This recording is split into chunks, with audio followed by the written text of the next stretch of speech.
예레미야는 유다 왕국이 멸망하기 전 40년 전부터 사역을 시작해서 멸망하고 난 후 얼마까지 활동한 그런 선지자입니다. 그는 하나님의 백성의 공동체를 무척이나 사랑했고, 그래서 그는 공동체를 향해서 권면을 할 때마다 자주 눈물을 흘리곤 했습니다. 하지만 그가 눈물로 선포하고 권면하는 그 귀한 권면들을 이스라엘 백성들은 귀담아 듣지 않았습니다. 그렇게 이스라엘 백성들은 스스로 멸망을 쫓아가고 있었고, 예레미야는 그 멸망을 빤히 바라보면서 아무것도 할 수 없이 지켜볼 수밖에 없는 그런 상황에 있었습니다. 저는 요즘도 우리 사회를 쳐다보면서 문득 그런 생각이 들 때가 있습니다. 이러다가 우리나라 망하겠다 하는 그런 생각이 들 때가 있지 않습니까? 이렇게 자살률도 높고, 이렇게 출산율은 최저고, 세계에서 최고와 최저가 이렇게 있는 이런 우리나라, 그런 것을 보면서 또 우리가 이거 위기다, 이거는 정말 몇 년 뒤면 나라가 없어질 거야, 반토막이 날 거야, 스스로 경제적인 그런 공동체 이루기 어려울 거야, 수많은 경고음이 나오고 있음에도 불구하고 미동도 하지 않는 그런 오늘날의 모습을 보면서 그런 생각이 들 때가 있죠. 지켜볼 수밖에 없구나. 그냥 눈 뜨고 빤히 지켜보면서 그냥 그렇게 되어가는 것을 지켜볼 수밖에 없는 것이 참 안타깝다는 생각이 들 때들이 있죠. 왜냐하면 이 사회에서 나오는 그런 경고음들을 귀를 기울이지 않을 때 우리는 그냥 그렇게 눈 뜨고 당할 수밖에 없구나, 뻔히 보고 있는데 그렇게 될 수밖에 없는 거구나, 왜 역사상 수많은 나라들이 그렇게 되었는지 이제 이해가 된다, 그거 보면 다 모르지 않았을 텐데 알면서도 그렇게 갈 수밖에 없었던 이유들이 있는 거구나, 이런 생각들을 할 때들이 많이 있는 거죠.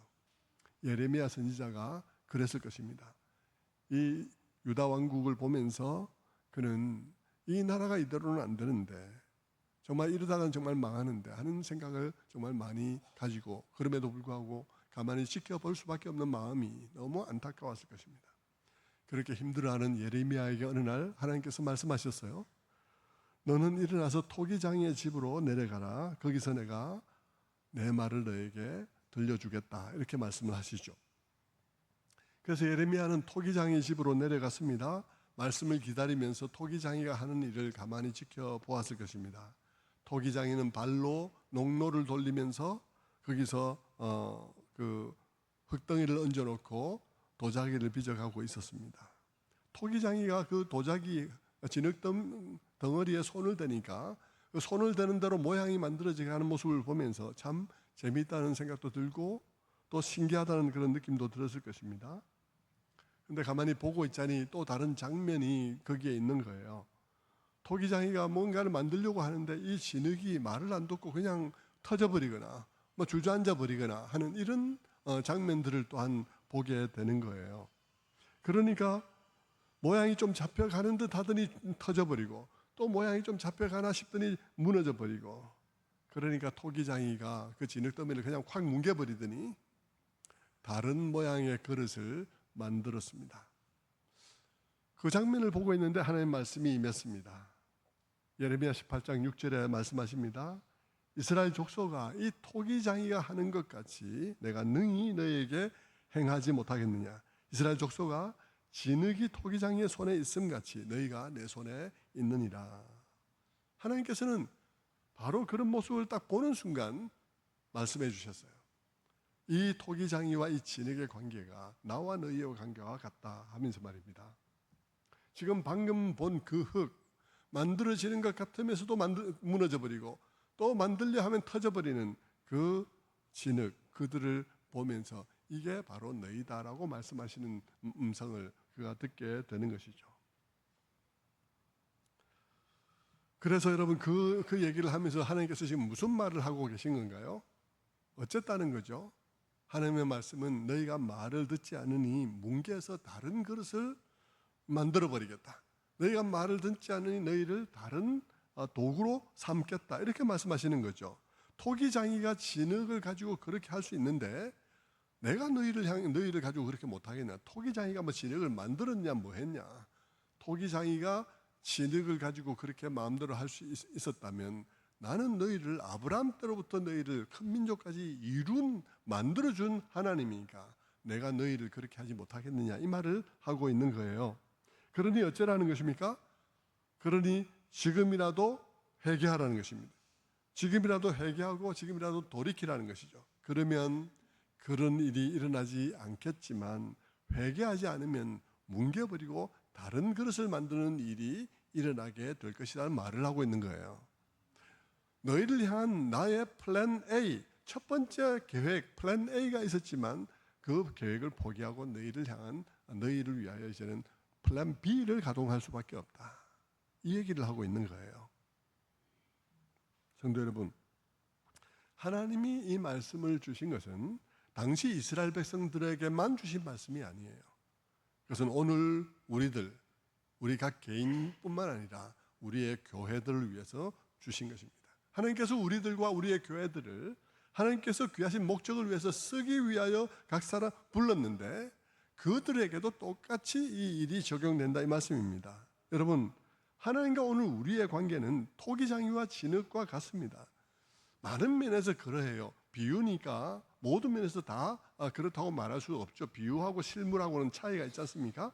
모든 면에서 다 그렇다고 말할 수 없지만 하나님께서 토기장이의 얘기를 꺼낼 때 가만히 들여다보고 묵상해 보면 사실 토기장이와 진흙과의 관계가 하나님과 우리의 관계를 여러 가지 면에서 반영하고 있다는 사실을 알 수가 있습니다. 그래서 그 점을 오늘 좀 살펴보려고 합니다. 토기장이와 진흙의 관계, 우리와 하나님과의 관계를 조금 생각해 보고요. 물론 이거는 뭐 좋은 방식은 아닙니다. 하나님께서 말씀하신 그 부분만 보는 게 제일 좋은 방식이죠. 그런데 그럼에도 불구하고 토기장이와 진흙의 관계가 하나님과 우리의 관계의 많은 면들을 성경적으로 들여다봐도 많이 똑같은 부분이 있기 때문에 그것을 제가 조금 설명을 드리고 그 다음에 오늘 이 본문에서 하나님께서 말씀하시고자 하시는 그것은 뭔가 하는 얘기를 마지막에 살펴보도록 하겠습니다. 이 묵상과 이 묵상이 서로 연결이 되어 있으니까 그렇게 좀 하시면 좋을 것 같아요. 제가 이 말씀을 굳이 이렇게 설명하는 것은 비유를 가지고 아무 때나 막 자꾸 많이 만들어내는 것은 좋은 일이 아니다 이 말을 제가 하고 있는 겁니다. 그렇게 하는 설교는 좋은 설교가 아니에요. 그냥 비유가 하고 있는 그 점에 관해서 얘기하는 것이 제일 좋죠. 왜냐하면 그 점을 말하려고 한 비유니까. 그런데 성경의 모든 진리가 바로 이 비유 속에서 잘 녹아 들어갈 수 있다면 그것은 조금 설명할 수 있겠죠. 자, 제일 먼저 여러분 진흙과 이 토기장이의 관계는 토기장이는 제일 맨 먼저 그릇을 만들기 위하여 진흙을 선택한다 하는 것을 우리가 볼 수 있습니다. 선택한다는 점에서 굉장히 비슷해요. 진흙이 그릇으로 사용되려면 먼저 토기장이가 진흙을 선택해야 되겠죠. 토기장이가 먼저 진흙을 선택하고 그것을 다듬어서 준비해가지고 그 준비된 반죽에 예술 혼을 담을 때 토기가 만들어지는 것이겠죠. 그와 똑같이 우리도 하나님 앞에 선택함을 받습니다. 그런데 여러분, 이 토기장이가 이 진흙을 선택하는 것과 하나님이 우리를 선택하는 것은 좀 달라요. 어떤 점에서 다릅니까? 토기장이는 진흙을 선택할 때에 질 좋은 진흙을 선택합니다. 질 좋은 진흙을 선택하죠. 예를 들면 이렇게 뭐 이조 백자 같은 그런 종류의 백자를 만들려는 사람은 하동에서 나는 고령토를 구할 거예요. 약간 회색빛도 나면서 백색도 이렇게 얼핏얼핏 나는 그 흙을 가지고 백자를 만들겠죠. 그렇지 않고 진흙을 가지고 뭐 테라코타를 만드는 사람들 같은 경우에는 테라코타 작품을 만드는 사람은 진흙을 또 구하되 진흙을 함부로 구하지 않고 질 좋은 진흙을 선택합니다. 그런데 여러분, 하나님의 선택은 달라요. 하나님의 선택은 인간 중에서 가장 질 좋은 인간, 고품격 인간을 선택하는 게 아닙니다. 하나님은 우리의 장점과 우리의 잘남을 보고 선택하지 않습니다. 그분은 우리의 무능력함과 우리의 자격 없음에도 불구하고 우리를 선택하는 것이죠. 그 택하심을 우리는 은혜라고 말을 하는 것입니다. 자격 없는 자를 선택하시고 부르셨다 하는 그런 뜻이죠. 여러분 아브라함만 봐도 그렇습니다. 아브라함을 부르신 것은, 아브라함을 선택한 것은 그가 엄청난 인격자여서 그를 선택한 게 아닙니다. 그를 선택한 이유를 굳이 따지자면 세 가지 정도 생각할 수가 있는데요. 첫째는 그가 너무 늙어버린 거예요. 두 번째는 그때까지 그가 자식이 없었다는 것입니다. 세 번째는 그래서 그는 그렇게 살다가 죽는 것 외에 아무 희망이 없었다는 거예요. 아브라함이 하나님께 선택을 받은 이유가 있다면 이 세 가지입니다. 너무 늙었고, 너무 그때까지 자식이 없고, 그래서 그에게 희망이 없었다는 이것이죠. 그가 인격이 훌륭한 게 아니었어요. 그도 상당히 덜 돼먹은 사람이었는데요, 아주 자기중심적인 사람이었죠. 그의 자기중심성이 제대로 드러난 것이 어느 때입니까? 그가 자기가 조금 위험하다 싶으니까 자기 아내를 다른 남자 손에 넘겨준 것입니다. 그런 데서 그의 자기중심성을 극명하게 볼 수 있는 것이죠. 하나님께서는 그런 그를 택하시고 불러내셨다 이 말입니다. 그러니까 하나님의 택하심은 굉장히 다르죠. 토기장이도 진흙을 선택하지만 하나님도 우리를 선택하시는데 그 선택은 너무나 다르다는 것입니다. 여러분 언제나 그랬어요. 바울 당시에도 바울은 예수 믿는 사람들, 교회 안에 있는 사람들이 어떤 특징을 가진 사람들이었는지를 말하고 있는데 세상적으로 제대로 된 사람은 별로 없었습니다. 고린전서 1장 26절에 그렇게 말하죠. 형제들아 너희를 부르심을 보라. 육체를 따라 지혜로운 자가 많지 아니하며 능한 자가 많지 아니하며 문벌 좋은 자가 많지 않도다 그러죠. 여러분 하나님께서 그런 사람들 택한 이유가 뭐겠습니까? 육체적으로 지혜로운 자, 그러니까 딱 겉으로 보아서 인간적 조건으로 보아서 지혜로운 자, IQ 좋은 자, 학벌 좋은 사람, 능력 있는 사람, 문벌이 좋은 사람, 그런 사람을 선택한 것이 아니라 하는 것을 말하고 있죠. 하나님께서 그렇게 하신 이유가 무엇이겠습니까? 그렇게 하신 이유는 한 가지예요. 그들 자신이 자랑이 되지 않고 하나님의 은혜와 영광을 선전하는 도구가 되게 하기 위해서 그렇습니다. 그들이 그들 자신을 자랑하는 자가 되지 않기 위해서죠. 자신이 자랑이 되면 그들이 담아서 선전해야 될 것이 빛이 날게 되는 것입니다. 그래서 고린도서 1장 27절의 말씀, 이어서 하는 말씀에 이렇게 말합니다.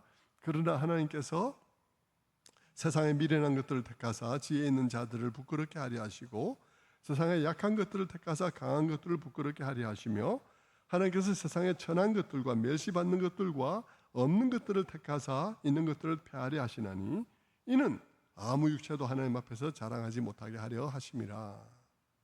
여러분 세상의 미련한 것들, 약한 것들 그런 것을 택해서 지혜로운 자들, 강한 자들을 부끄럽게 하려 하신다 이 말은 무슨 말일까요? 하나님께서 지혜를 싫어하시나요? 하나님께서 세상적인 능력을 싫어하시나요? 아닙니다. 하나님께서 세상의 지혜나 학식을 미워하는 게 아니에요. 그들의 어떤 그 능력을 미워하는 게 아닙니다. 하나님께서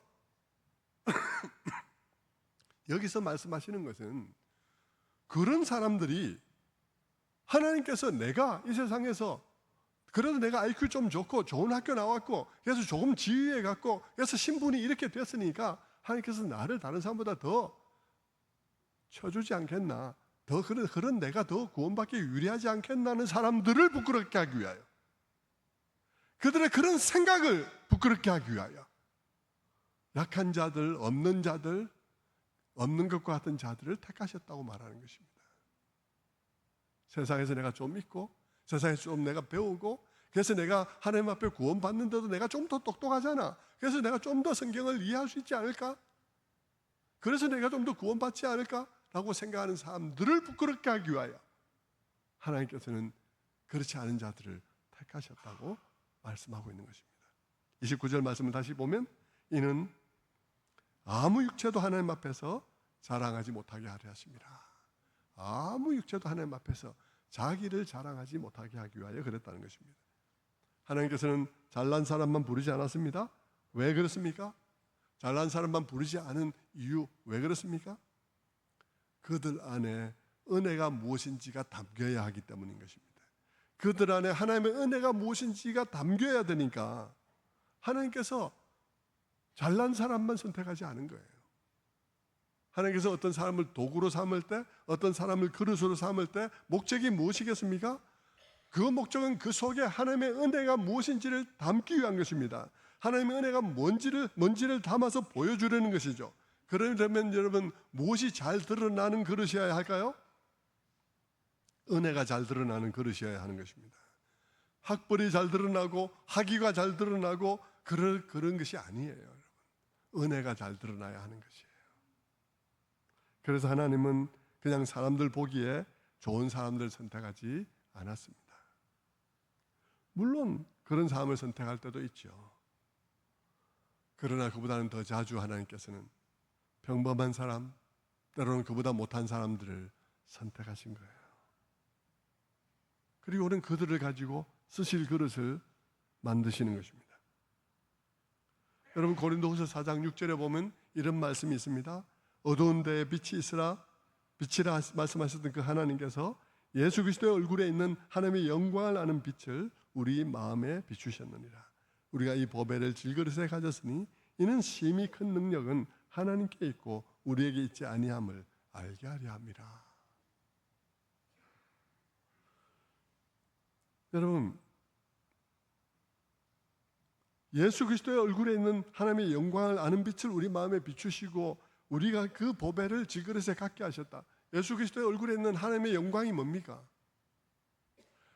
사도 요한은 예수 그리스도의 얼굴에 하나님의 영광이 나타났다는데 은혜와 진리가 충만하더라 그랬는데요.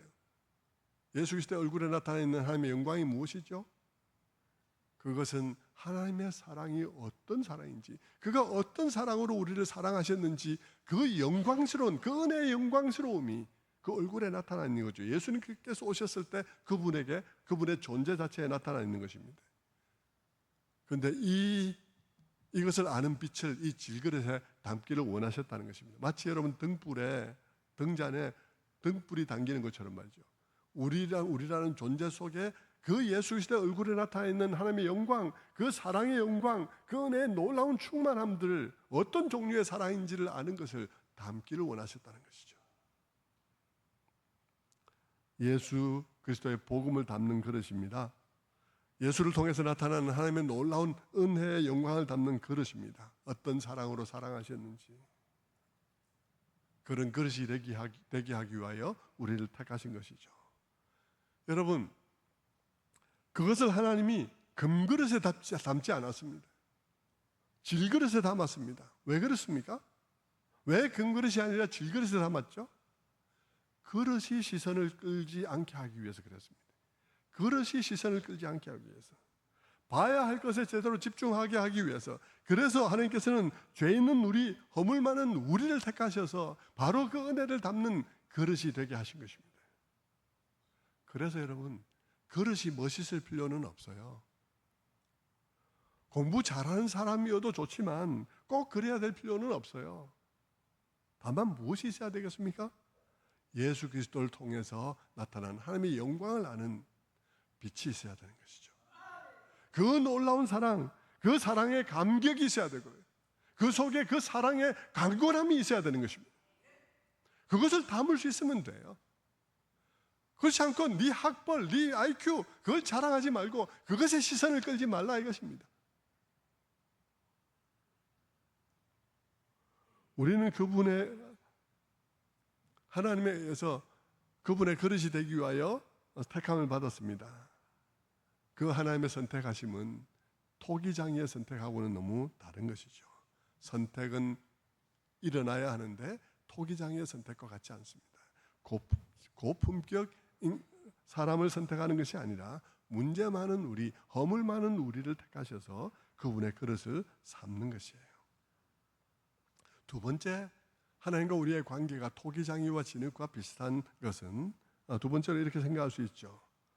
토기장이는 흙을 퍼다가 그릇을 만드는 과정을 갖게 되는데 그 과정이 비슷하다는 것입니다. 토기장이는 진흙을 퍼다가 바로 반죽을 만들지 않습니다. 거칠고 불순물이 많기 때문이죠. 그래서 토기장이는 진흙 속에 있는 그 나뭇가지나 나무 잎사귀 그리고 돌덩이 이런 것들을 다 제거하는 것입니다. 그와 마찬가지로 하나님께서도 우리를 부르실 때 그렇습니다. 부르심을 받은 우리는 처음에 우리 안에는 너무 많은 불순물이 존재하고 있습니다. 흙덩어리 안에 나뭇가지, 이파리, 돌멩이 이런 것들이 들어있듯이 우리 안에도 우리가 어디서 무슨 생활을 하다 왔느냐에 따라서 우리 안에도 각종 지저분한 것들, 나뭇가지 뭐 이런 것들이 우리 안에 있기 마련이고요. 우리 안에는 어디서 무슨 생활을 하든가에 따라서 우리에게 또 어떤 전제가 있어요. 돌덩어리 같은 변하지 않는 돌덩어리가 우리 안에 있는 것이죠.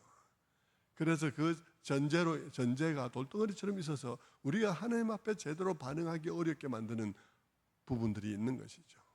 자존심의 상처도 있을 수 있는 것이고 많은 돌덩어리들이 또 있는 것입니다. 그것을 하나하나 제거하고 치유하는 작업들을 하나님께서 하시는 것이죠.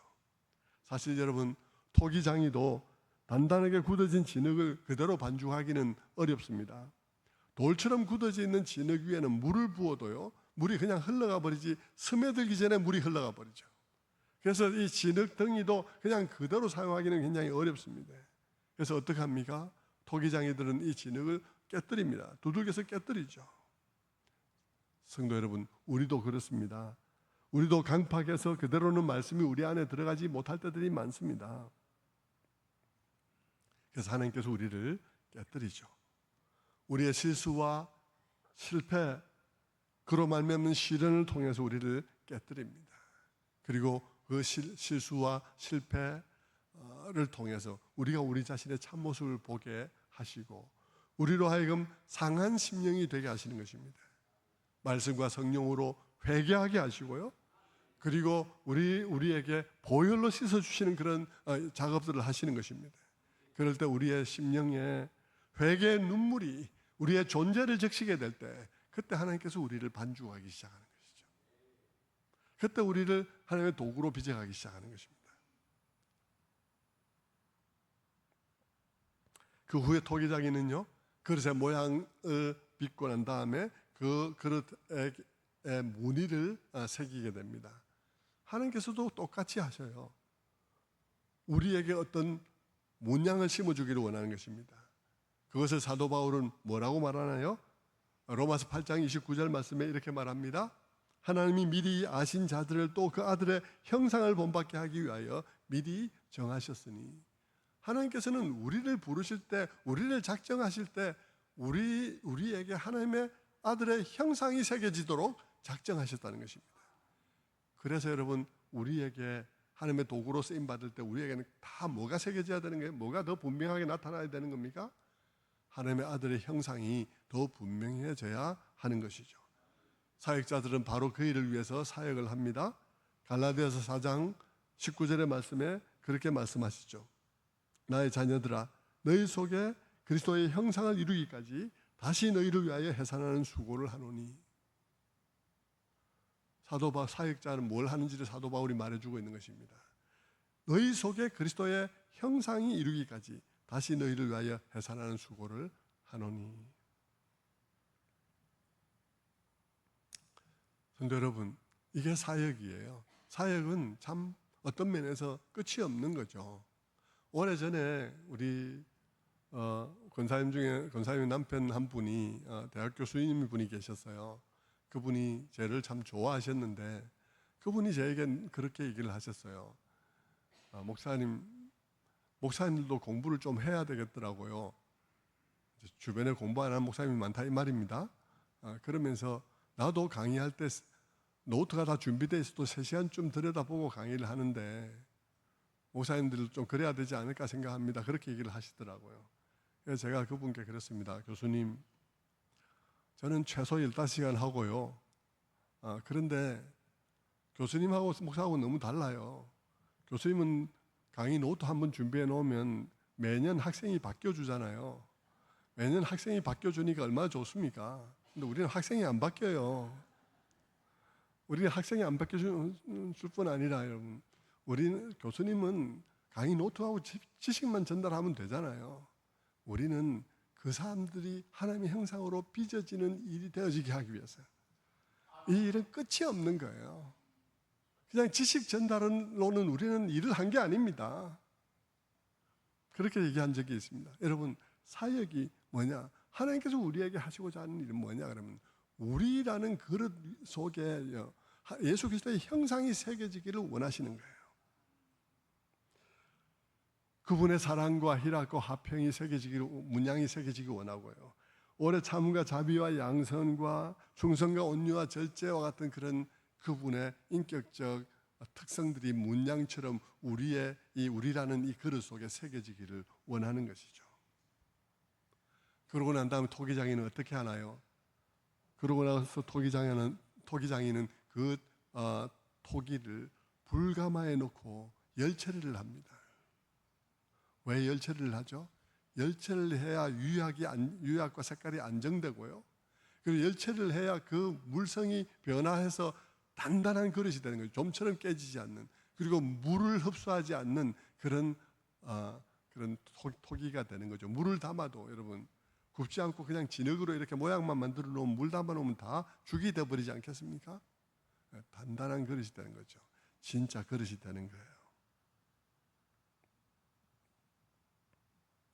그런데 여러분, 토기가 만들어질 때 그러하듯 우리 그리스도인들도 그렇습니다.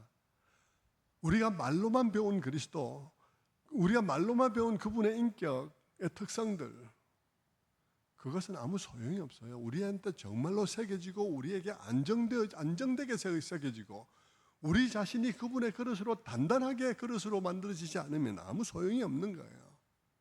그러기 위해서는 하나님께서 우리를 뜨거운 성령의 역사 가운데 두는 것입니다. 그분이 시련이라는 그런 뜨거운 역사 속에서 우리를 연단하시는 것입니다. 그것을 통해서 우리 가운데 그리스도의 성품과 그분에 관한 진리들이 안정되게 우리에게 새겨지는 거예요. 여러분, 시련은 없으면 좋지만 우리에게 시련이 없을 수는 없어요. 그런데 여러분, 시련이 우리에게 중요한 역할을 하는 것 여러분 보지 않습니까? 여러분, 저만 하더라도 제가 하나님 앞에, 지금 여러분 앞에 이렇게 증거할 수 있는 많은 진리가 내 속에 새겨진 것은 말할 수 없는 아픔 속에서 새겨지고 고백될 수 있었습니다.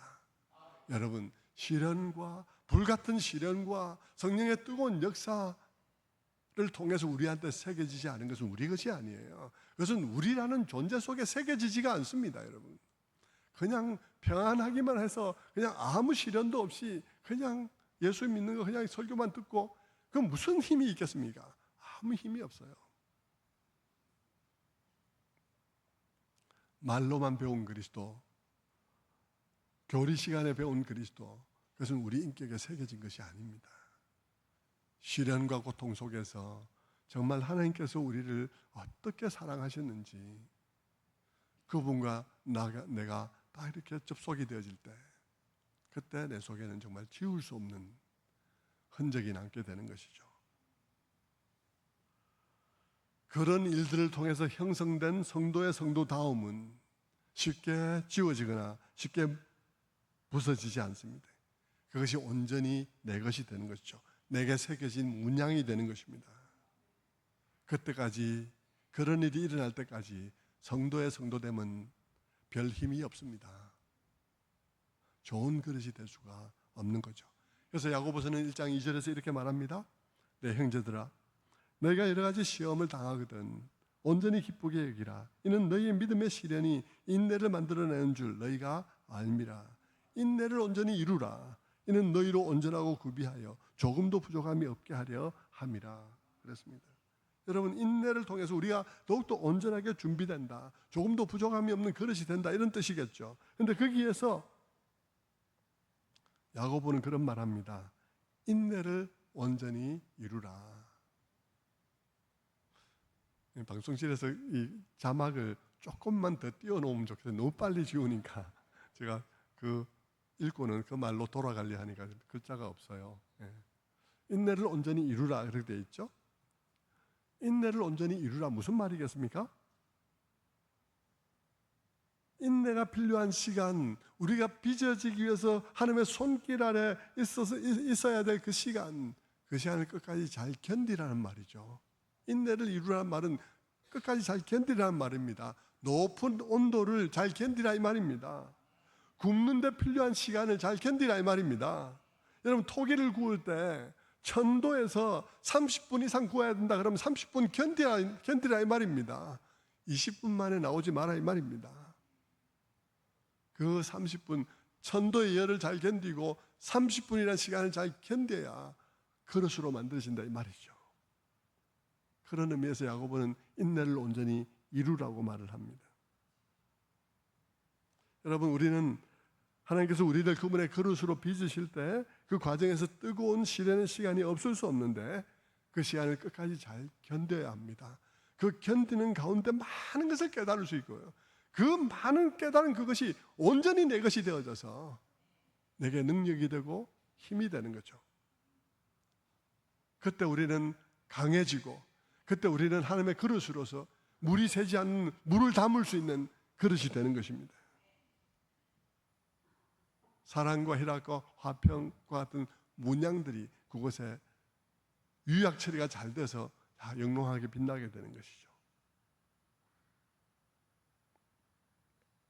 지금까지 말씀드린 게요, 제가 참 조심스럽게 말씀드린 건데 비유 하나 가지고 너무 많은 것을 끄집어내면 안 되기 때문에 제가 말씀드리면서도 조심스럽습니다.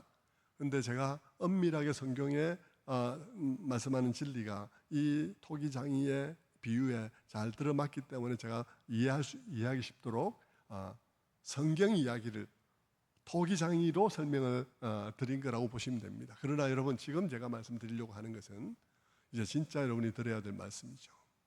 그래서 뭐냐 그러면, 오늘 하나님께서 바로 이 말씀을 이렇게 하신 이유가 뭐냐 이것입니다. 예레미야에게 토기장이의 집에 가서 토기장이를 잘 관찰해 보라. 그때 내가 너에게 말씀 주겠다고 하셨을 때, 그리고 이 말씀을 하셨는데 이 말씀을 하신 진짜 의미, 핵심 의미가 뭐냐 이 말입니다. 다른 우리가 유추할 수 있는 것들 말고 정말 이 말씀이 우리에게 말씀하고자 하는 것이 무엇이냐 이 말이죠. 여러분, 본문이 강조하는 것은 뭐겠습니까? 본문이 강조하는 것은 이런 것입니다. 회개하라, 길을 돌이키라. 그러면 내가 너희를 멸망시키려고 한 내 뜻을 돌이킬 수 있다. 그러나 너희가 돌이키지 않으면, 너희가 자꾸 이게 진흙덩 것처럼 자꾸 퍼지고 무너지고 자꾸 이런 식으로 하면, 이 토기장이의 진흙처럼 빚어지기를 거부하고 자꾸 터지고 무너지고 하면 나는 플랜 B로 갈 수밖에 없다 이 말입니다.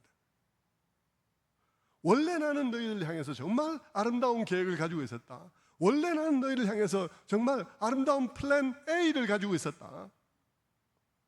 너희가 이 땅에서 하나님 나라의 아름다운 그런 공동체가 되고, 그 아름다운 공동체를 통해서 하나님 나라를 분양하는 그런 모델 하우스가 되기를 원했고, 그러면 너희도 행복하고 나도 행복한 것이 나의 원래 계획이었지만, 그것이 너희를 향한 나의 플랜 A였지만, 그러나 너희가 자꾸 내가 만들려는 그 그릇으로 빚어지기를 거부하면 나는 플랜 B로 갈 수밖에 없다 이 말입니다.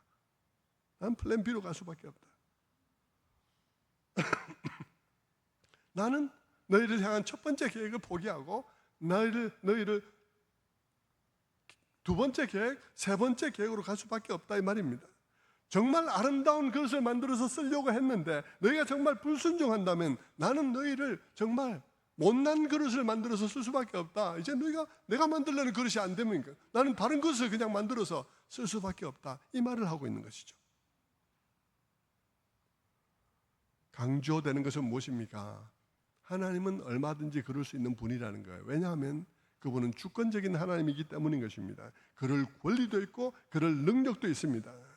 그런데 여러분, 우리가 기억해야 될 것은 뭐냐면 하나님의 궁극적인 계획에는 변함이 없어요. 그분은 주권자이기 때문에 우리가 이렇게 한다고 저렇게 한다고 그분의 계획 자체가 변할 수는 없어요. 궁극적인 계획, 세상을 구원하고자 하는 그런 그분의 궁극적인 계획은 변할 수가 없어요. 그건 우리가 잘하고 못하고 포기될 문제가 아니에요. 그런데 여러분, 우리가 불순종하면 그 근본 계획은 그대로지만 그 근본 계획 안에서 네가 어떻게 쓸 것이냐, 네가 어떻게 쓰일 것이냐 하는 문제는 다른 문제라는 것입니다. 하나님은 주권자이시기 때문에 그분의 계획은 변함이 없을 거예요. 세상을 구원하고자 하는 그분의 계획은 변함이 없어요. 예수 그리스도가 이 땅에 오시는 계획은 변함이 없어요. 그런데 그 계획이 이루어지는 모든 과정, 세상을 구원하는 모든 과정 속에서 네가 어떤 역할을 할 것이냐 문제는 다른 문제라는 것입니다. 내가 빚고자 하는 그 그릇으로 빚어지지 않는다면 나는 너를 다른 도구, 다른 그릇으로 쓸 수밖에 없다는 것이죠.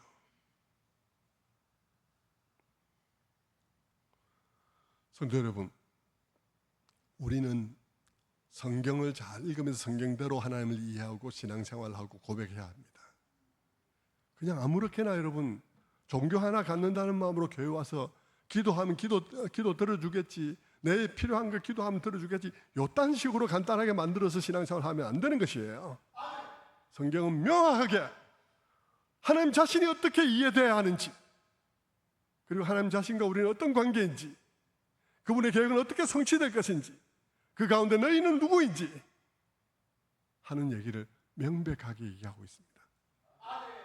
그분은 어떻게 그분의 계획을 이루어 갈 것인데, 그분이 이루어가는 그 계획 속에서 너는 너의 역할을 선택할 수 있다 이 말입니다. 그런 점에서 하나님은 어떤 분이십니까? 하나님은 주권자이세요. 그분의 뜻대로 하실 수 있어요. 그런데 그분은 어떤 분이십니까? 그분은 인격적이신 분이십니다. 우리의 인격적 결정을 존중하십니다.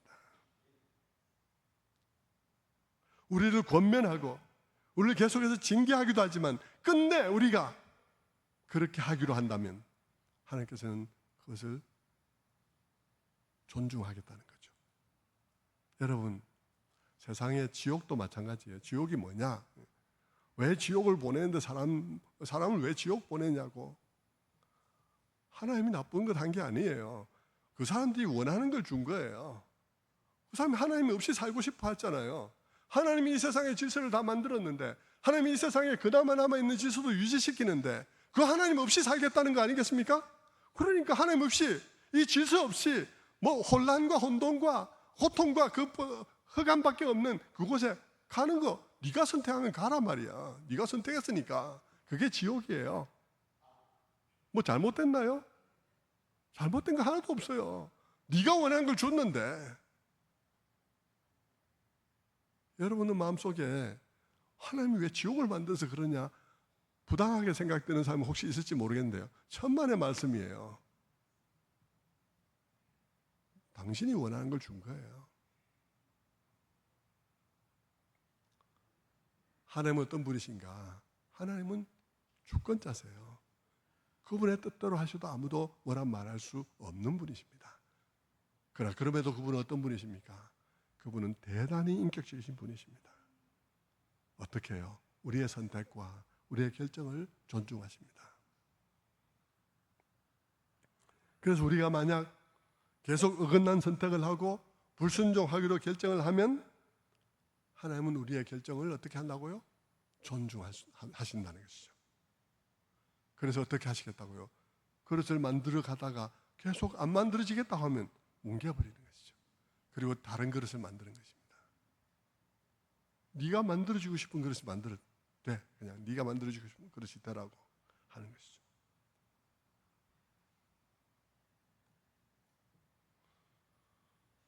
성도 여러분, 여기서 다행이라면 다행인 한 가지가 있는데 그게 뭔지 아십니까?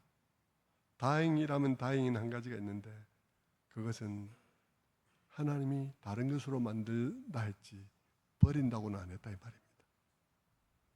다른 것으로 만든다고 했지 버린다고는 안 했다는 이것이 희망은 희망인데요. 여러분은 그런 희망으로 살아가고 싶습니까? 고작 주님 안에서 그 희망으로 살아가고 싶습니까? 아니면 하나님의 계획하신 그 수준 높은 계획들을, 아니 최고 아니면 그 다음 거라도 높은 수준의 계획을 따라서 살아가기를 원하십니까? 아니면 여러분은 그래도 버리지는 않았대라는 것으로 만족하는 신앙생활을 하고 살아가겠습니까?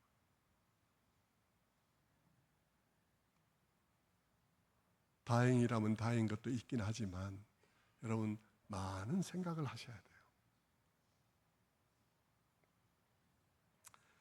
그래서 여러분 오늘 본문에 토기장이가 어떻게 합니까? 18장 4절에 토기장이가 이렇게 합니다.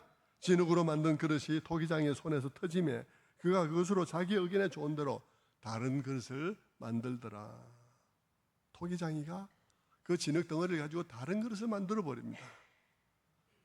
처음에 계획했던 그 최고의 그릇이 아니에요. 그 처음에 계획했던 것처럼 그런 영광스러운 그릇이 아닙니다. 결국 하나님은 이 이야기를 통해서 뭘 우리에게 하시고자 하는 것입니까? 선택하라는 것입니다. 뭘 선택하라는 거죠? 하나님께 순종해서 플랜 A로 갈 것인가? 아니면 하나님께 불순종해서 플랜 B, 그것도 안 돼서 플랜 C, 그것도 안 돼서 플랜 D, 그렇게 해서 플랜 Z로 갈 것인가? 선택하라 이 말입니다. 우리는 어쩌다가 하나님의 플랜 A를 성취할 수 없는 자리에 와 있을 수도 있습니다. 좋아요. 플랜 A를 성취할 수 없어요. 플랜 B에 왔습니다. 플랜 B에 왔더라도 네가 회개해서 플랜 B에서라도 영광을 돌릴 수 있으면 좋은데 플랜 B에서도 또 불순종해. 플랜 C로 가. 플랜 C에서도 불순종해. 플랜 D로 가. 그래서 만신창이의 인생을 살아가는 그런 인생을 살아갈 것인가 선택하라 이 말입니다. 선택하라고요. 그냥 기도하면 들어주실 거다. 기도하니까 들어줘야지 왜 안 들어주나 이딴 소리 하지 말고 하나님께서 말씀하시는 것이 무엇인지를 명확하게 들으시라고요. 뭐라고 말하고 있는지를 명확하게 들으시라고요.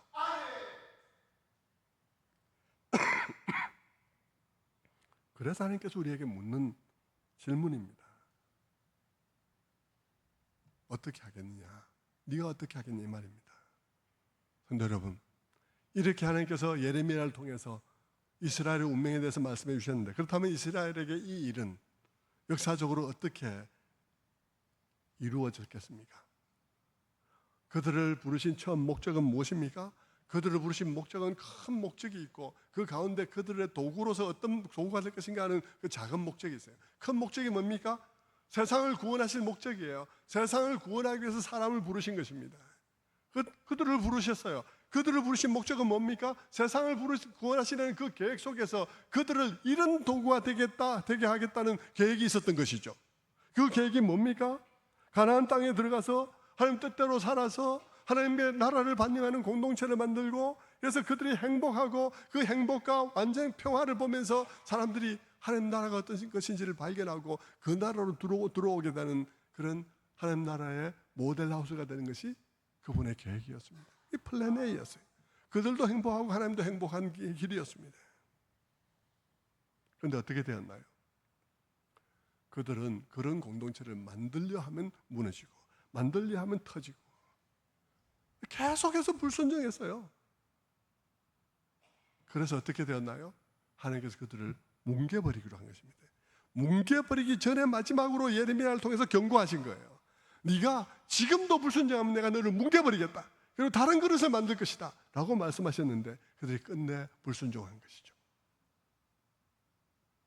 그래서 그들은 다른 그릇이 다른 도구가 되게 되었는데 여전히 세상을 구원하는 그런 하나님의 그 플랜 속에서 사용되어지지만 이전에 생각하셨던 그 아름다운 그릇은 아닌 거예요. 어떤 그릇이 됐나요? 하나님 나라를 담아서 보여주는 모델하우스로서의 그 행복한 공동체라는 그런 그릇이 아니라 복음의 고속도로로 쓰기로 하셨어요. 복음의 고속도로로 쓰기로 하셨습니다. 어떻게 해요? 그들을 각지로 흩어서 그곳에서 살게 하시고 예수 그리스도가 이 땅에 오셨을 때 복음의 소문이 빠르게 확산하는 도로와 연락망이 되도록 하신 거예요. 여러분, 복음의 고속도로라 그랬는데 좋게 말해서 복음의 고속도로지 도로는 뭡니까? 도로는 다 뭐죠? 도로는 다 발로 밟히는 것입니다. 도로는 다 발로 밟히는 거예요. 실제 그들이 어떻게 되었나요? 그들은 실제 불순종하다가 바벨론에서 포로로 끌려가고 아시리아에서 온 땅이 흩어지고 그래서 그들은 온 때 흩어진 디아스포라가 되고 말았습니다. 그렇게 그들은 곳곳에 흩어진 자들로서 곳곳에서 정착하여 살다가 주님 오셨을 때 어떻게 되었나요? 복음을 전파하는 고속도로가 되었습니다. 그래서 나중에 바울은 복음 전도를 어떻게 하죠? 3차 전도 여행을 하면서 그가 했던 전략은 뭡니까? 가는 곳마다 유대인들이 있으니까 가는 곳마다 그들이 회당을 만들어 놓고 있으니까 회당을 찾아가는 것이죠. 회당을 찾아서 복음을 전하는 거예요. 회당을 찾아가면 무엇이 유리합니까? 회당을 찾아가면 그에는 이미 하나님을 믿는 사람들이 있습니다. 그들은 이미 성경의 절반을 알고 있습니다. 그들은 아직 성경의 나머지 절반을 알지 못합니다. 그들을 찾아가서 사도 바울이 뭐라 말하는 거죠? 당신이 알고 있는 구약은 바로 이분을 위한 것입니다 하고 예수 그리스도를 선포하는 일을 한 거예요. 그렇게 복음의 고속도로가 된 거예요. 그렇지만 여러분, 그들은 죽어라 고생을 해야 됐던 것입니다. 그들은 죽어라 고생을 하고 그렇게 쓰임받게 된 것이죠. 성도 여러분, 하나님을 잘 이해하십시오. 하나님의 섭리하심이 어떤 것인지 이해하십시오. 그분의 변할 수 없는 계획과 그분의 변할 수 있는 계획을 한번 보십시오. 말씀을 맺겠습니다. 성도 여러분, 오늘 이 말씀을 통해서 여러분은 무엇을 들었습니까? 여러분은 경고를 들었습니까? 아니면 희망을 들었습니까? 이 메시지는 강력한 경고와 함께 미세한 희망이 섞여 있습니다. 그 미세한 작은 희망은 무엇입니까? 어떤 일이 있더라도 하나님께서 우리를 포기하지 아니하셨다는 것입니다. 그러나 강력한 경고는 뭐죠? 우리가 계속 거역할 경우 하나님께서 자신의 근본 계획을 포기하지는 않을 것이지만 그 안에서 우리의 역할은 달라진다는 것입니다. 처음에 작정하신 그 영광스러운 역할이 아니라 아프고 고통스러운 과정을 통해서 사람들에게 짓밟히는 방식을 통해서 하나님 앞에 쓰임받게 된다는 사실을 말하고 있는 것이죠. 우리를 향한 하나님의 플랜 A를 포기하고 플랜 B를 쓸 수밖에 없다는 것이고, 플랜 B가 되고 플랜 C가 되고 플랜 D가 되는 그런 일들이 일어나게 된다는 것이죠. 교회만 그런 것이 아니고요, 여러분의 가정도 그렇다는 것입니다. 여러분의 개인도 그렇습니다. 얼마나 많은 고통이 가정들 속에 있는지 모릅니다. 그 많은 고통들은 하나님께 불순종하다 생긴 고통도 너무나 많아요. 여러분, 이 세상에서 죄인들이 살아가는 세상 속에서 남들이 저지르는 죄에 유탄맞아서 그냥 유탄맞아서 생기는 그런 고통도 있긴 하지만, 엄연하게 우리의 삶 속에는 우리가 하나님 앞에 불순종하다가 하나님이 플랜 A를 시행하지 못하고 플랜 B도 못하고 플랜 C, 플랜 D, 플랜 E로 가는 우리의 삶들의 고통이 있다 이 말입니다. 그래서 여러분, 우리가 자주 보게 되는 간증이 무엇이죠?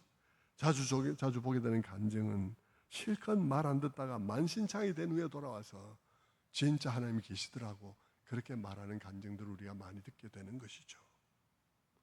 물론 그것도 귀한 간증이긴 합니다만, 물론 그것도 하나님께서 귀한 간증으로 쓰시는 것이니까 감사하기도 합니다만은, 그런 간증하고 싶습니까? 여러분, 그런 간증 한번 해볼래요? 네? 그 간증을 하기 위해서 엄청나게 정말 피눈물 흘리고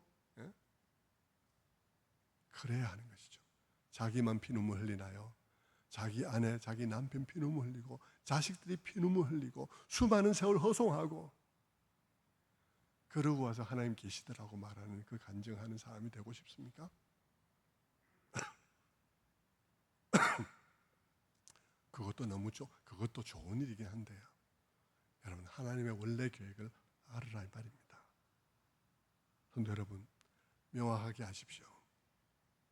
하나님께서 그들에게 그런 삶을 계획하셨을까요? 수많은 사람들은 다 하나님께서 그렇게 하셨다 말하지만, 여러분 솔직하게 이 시간 하나님 말씀 듣고 말해 보십시오. 하나님께서 그들에게 그런 삶을 계획하셨나요? 아닙니다. 여러분, 그냥 엉벙덤벙 정리하지 마세요. 하나님이 다 마음대로 한다 말하지 마세요. 하나님 분명히 우리에게 하나님 마음대로 한다고 말하지 않습니다. 여러분, 우리의 선택을 존중한다고 말합니다.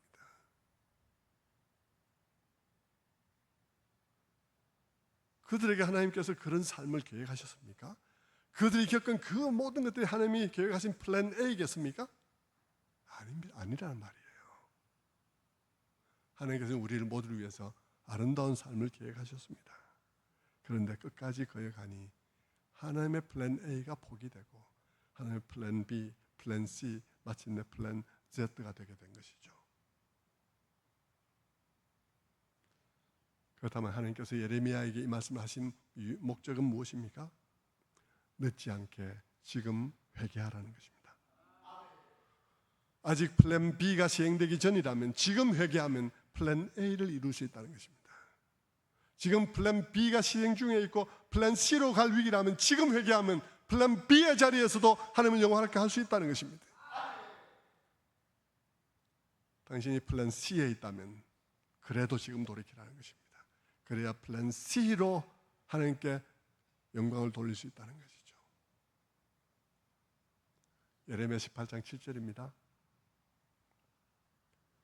내가 어느 민족이나 국가를 뽑거나 부수거나 멸하려 할 때에 만일 내가 말한 그 민족이 그의 악에서 돌이키면 내가 그에게 내리기로 생각했던 재앙에 대하여 뜻을 돌이키겠고, 뜻을 돌이킬 수 있다고 말씀하시는 거죠. 지금 최후의 경고를 하고 있는 것입니다. 유다가 멸망하기 전에 최후의 경고를 하고 있는 것입니다. 플랜 A로 갈래? 플랜 B로 갈래? 그런데 여러분은 지금 어떤 자리에 있습니까? 여러분은 플랜 A가 취소되기 직전에 있습니까? 회개하십시오. 플랜 B로 갈 계획을 취소하실 것입니다. 여러분이 플랜 B에 지금 처해 있습니까? 회개하십시오. 여러분 플랜 B에서 하나님께 영광을 돌리는 자리에 있게 될 것입니다. 깊이 회개하고 깊이 돌이켜서 하나님 앞에 귀한 간증자가 될 수 있는 것이죠. 주중에 저는 새롭게 하소서를 봤는데요, 백지영이라는 가수가 나왔더라고요. 저는 그 사람들 잘 모르고 옛날에 한번 이렇게 그 섹스 비디오 유출로 인해서 막 이렇게 퇴출되었던 그 기억이 남아 있습니다.